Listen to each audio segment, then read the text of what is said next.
3 batteries for the DJI Mini 2, and let's see how to find out how many times these batteries were charged. So first of all, connect the phone to the remote control, power on the remote control, and by default the DJI Fly app should automatically start.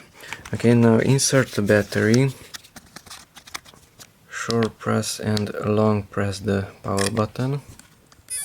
After a while, instead of this connection guide, you should have something else here, and it should connect the drone to the phone. Okay, and here come to the 3 dots in the corner.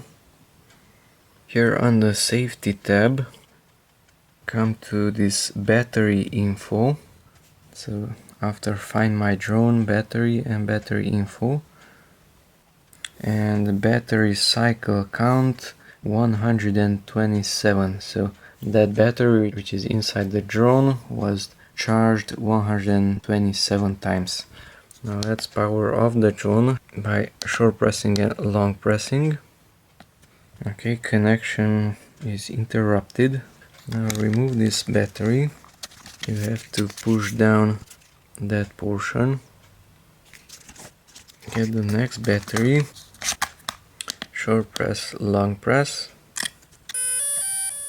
Wait in the same location at battery info, and the drone should connect to the phone in a few moments, and it should show the cycle, battery cycle count. It says not available. Let's go back, battery info once again, and it says 12. So that's a much younger battery, powered off. So this battery was charged 12 times, as you can see there. Let's try the third one. The propellers are moving that small door. Make sure the gimbal is not blocked. The information is updated. And battery cycle count just 2. So that's the most fresh battery, the newest one, which was charged only 2 times instead of 120 something times. So battery cycle count is at the 3 dots in the upper right corner. On the first one, on the safety, swipe to the bottom, and there you have battery info.